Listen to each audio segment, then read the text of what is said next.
Right, welcome, ladies and gents. One of the greatest films of the last few years. I say greatest. It was a really good film. Was Nobody, from Bob Odenkirk. Or Bob Odenkirk was the lead of Nobody. Nobody's great. If you've not watched Nobody, you must watch it. So good. Could fit right into the John Wick universe. It just works. It's good fun.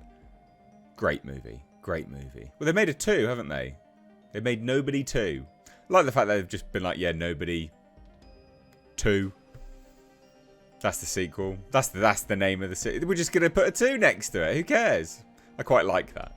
Because it's like that's as inventive as they got with their naming conventions for the first one. It's just Nobody. I mean, it makes sense if you watch the movie. But yeah, we got our first look and first details. And I can't wait. I can't wait. I really love the first one. I'd like to hear if you did too. Let me know down below. But here you have it, right? Here's our first look. Here he is. It's Bob Odenkirk. It's not like a great image. It's just him looking, like blood splatter all over him and stuff like this. It looks cool. But it's the information that we get in this which is good fun. All right, that's the stuff which is good here, right? So Nobody 2 as Bob Odenkirk back at it in full throttle. That's a direct quote. In Timo Tjahjanto's sequel. I'm butchering that. But anyway. Few would have pegged Bob Odenkirk as a burgeoning action behemoth before Nobody. But that film, in which Odenkirk's seemingly ordinary suburban dad Hutch got back in touch with the inner assassin he'd long buried, proved that the man formerly known as Saul Goodman is very much a somebody in the beat-em-up stakes. Now he's about to get unleashed again in Nobody 2 with The Night Comes For Us director Timo Tjahjanto taking the reins. Make no mistake, it's going to get messy. So they're sort of teasing how brutal it's going to be. But we get some information on what the story's going to be, which they've kept under wraps. While Nobody saw Hutch gradually unpack more and more layers of his ultra-violent past across the runtime, there's no putting that back in the box. So it says in Nobody 2, quote, now that he's back at it in full throttle, how does his family react to this beast? Teases Tjahjanto of what Hutch is now facing this time around. You'll see a lot of the questions that fathers and husbands ask. How do they react to this other side of me who's constantly hustling and working for the family? It's going to be quite a journey. So that comes in a sequel set to be bigger and brighter than before. Quote, we do away with the whole drab, gloomy, factory warehouse feel of the first film, says Tjahjanto, and make it much more summery and colourful. Now, that's my first red flag. It's only a red flag just because I think, films and universes should have an aesthetic. And they did create an aesthetic in the first one. I'm hoping they don't lose the cinematography aesthetic at the very least, and it's just a setting time in terms of the colours and stuff like it's like daylight basically. But we'll see.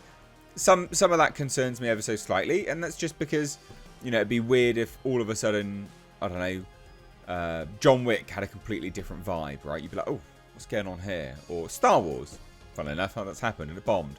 So don't do that. But we'll see.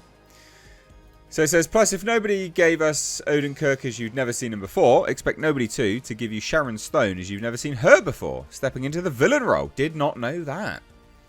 Her performance reminds me a lot of Ben Kingsley in Sexy Beast, says Tjahjanto. She's definitely an alpha female. She doesn't take shit from anybody. This is a villain that is unique, and she's making this character completely batshit crazy. That sounds great. Well, that does actually sound good. Now, I will say, Sharon Stone, who could she be playing? Well, obviously the first Nobody, saw Bob Odenkirk essentially taking down, this full Russian mafia, basically, right? I would imagine Sharon Stone could be standing in as one of the wives of the mafia family. That would make sense. I don't know if that is going to be the case, but it does make sense. I would love to see Nobody and John Wick cross over. Oh, it'd be so good. So good. And it could as well. Like, it's absolutely the same universe. Definitely is. It's not, but it could be. I'm really happy with this. I think this is brilliant. First look, Bob Odenkirk in Nobody 2. Did you watch Nobody or not? Because that was one of those films, I swear it came out during, it was one of these COVID films, wasn't it? And it was such a shame that it got effectively buried during that time, under the weight of what was going on in the world, and movies not really. I just remember it falling by the wayside for a lot of people, and it's well worth checking out. It's one of those films, right? And this is important, I think, to clarify here. It's one of those films because ever since John Wick, we've had an influx of these types of movies, these types of action hero movies. Action hero, you know what I mean. And action star. And this is one of those movies which stood on its own. I mean, it's got the same people behind it that did John Wick originally as well. If I remember rightly off the top of my head. Fact check me down below. So there was a lot of them. Sisu was another one. That was a good film as well, actually. But not many have been good, right? Not many have managed to paint these characters as these badass action heroes. Action stars doing these assassin things that have come out of retirement and you wouldn't really know who they are, and all of a sudden they're kicking ass. Not many have done it, and done it well anyway.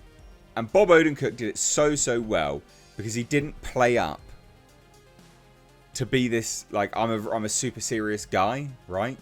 That wasn't what it was about. And so it just worked so well. It really worked. It was what a great movie. The fact that it's Bob Odenkirk, someone who's not your average action star, doing all these things, but also getting beaten to a bloody pulp. I think that's why it worked in my head. And there's not many that did, and that was one of them that did. So to have a second one, I'm really happy to have a second one. I can't wait for this. I think this is going to be really good. Again, slight concern about the summery and colourful. I mean, that's not the words that I wanted to read. But Full Throttle, yeah, good. And the first story details, I think, are good. I think it progresses the story along as it should.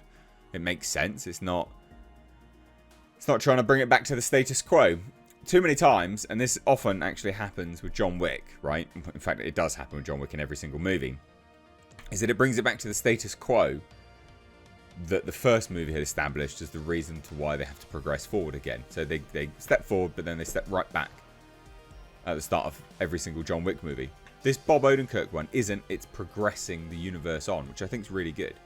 People will argue about the John Wick thing, but pretty much does. Anyway, love to hear your thoughts. So drop it down below. Take care. Bye-bye now.